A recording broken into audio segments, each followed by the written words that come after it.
Let me thank you for your tremendous leadership and for pulling this all together tonight to talk about this impact of sequestration, and also to Congresswoman, our chair of the Congressional Black Caucus, Marcia Fudge, for once again sounding the alarm and keeping us on track. Let me first just start by saying we need to stop this sequestration, and we need to work to create jobs, lift the economy, and reduce poverty. The sequester will impact my congressional district in my home state of California and every single household in America.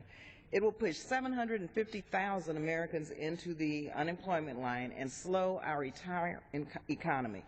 In my home state, for example, it will cut 8,200 children from Head Start and shut the door to college for about 9,600 students.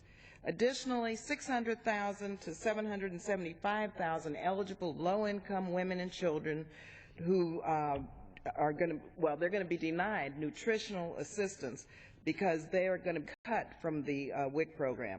Sequestration will impact everyone, but it will have a particularly harmful effect on communities of color who were hit first and worst by the Great Recession and yet to significantly feel the effects of the recovery. Let me just read out 10 reasons which were recently highlighted by the Center for American Progress and why communities of color and the African American community and Latino community particularly should pay attention to sequestration and the impact it will have in these communities. First, there are going to be deep cuts to the long-term unemployed, and the reduction of benefits will affect people of color. Extended federal unemployment benefits remain vulnerable under sequestration, and long-term unemployed, those out of work and searching for a new job for at least 6 months, could lose almost 10%, mind you, 10% of their weekly jobless benefits if the sequester goes into effect. Now, 13.8% of African Americans and 9.7% of Latinos are unemployed.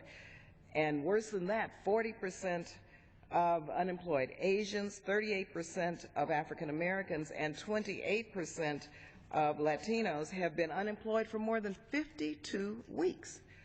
Secondly, workforce development programs that are vital to communities of color, such as Youth Build and Job Corps, face significant cuts.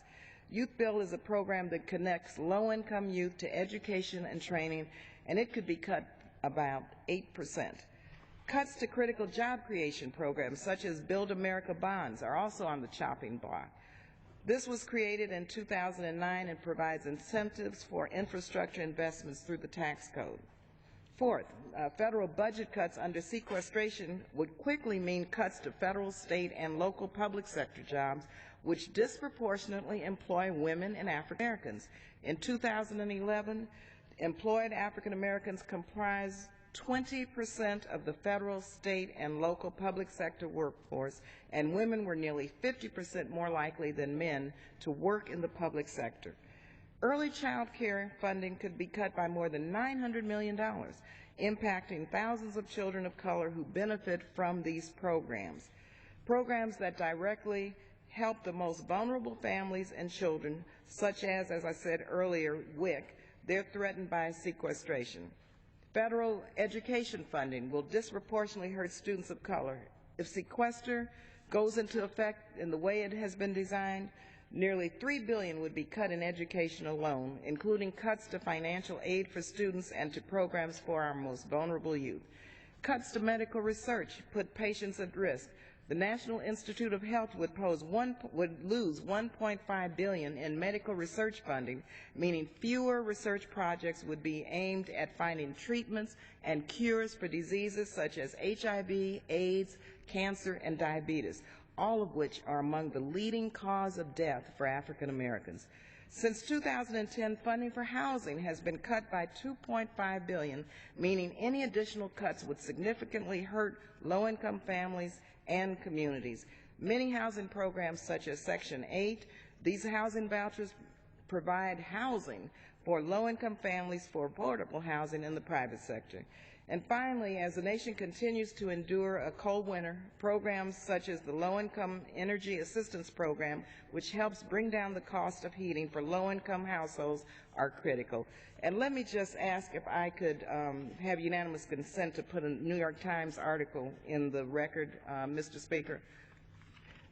the heading is, as automatic budget cuts go into effect, poor may be hit particularly hard. This was in today's New York Times, and what it said was sequestration cuts, as they are called, still contain billions of dollars in mandatory budget reductions in programs that help low-income Americans, including ones that give vouchers for the housing for the poor and the disabled, and another that provides fortified baby formula to the children of poor women. And so I think we need to really listen to the Congressional Black Caucus and really understand what this means in terms of vulnerable, marginal communities, communities of color, and individuals who were hardest hit by the recession, who have yet to feel any of the economic recovery that has taken place, and who are going to have now another hit in terms of the safety net and the quality of life, and they don't deserve this, and we need to get back to the drawing board and do what is right and what is fair. Thank you again, Congressman Jeffers. Thank you, Congresswoman Lee.